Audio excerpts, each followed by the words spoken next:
Hey guys, Chef Jason here. Today I wanted to take a minute and introduce you to our brines. And I know what you're thinking. I've heard about brining. I'm a little bit nervous. What is a brine? What does it do? Or why should I use your brines? Well, I'll tell you, the art of brining really is the best insurance policy you have for flavor and moisture. That's right. Brines give you that insurance policy that's going to make sure that turkey is the most moist, juicy, delicious turkey ever. And it's going to start off with a lot of flavor.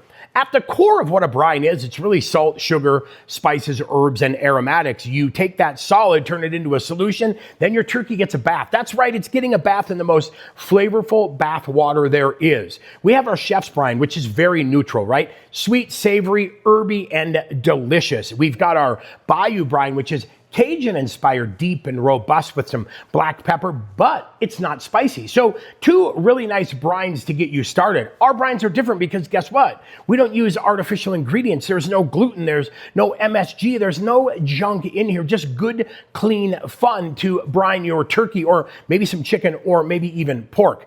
You can find our brines at a lot of different locations, and down in the description we'll show you those as well. But in the meantime, don't forget to grab some brine bags. We make the most amazing brine bags that are strong, durable, and can support whatever size turkey you throw at them. Now, don't go away because I've got more videos coming. I'm going to walk you through each of these brines individually. I'm going to talk about what rubs that go great with them, and then I'm even going to show you some brining videos, a how-to video, and maybe some turkey videos as well.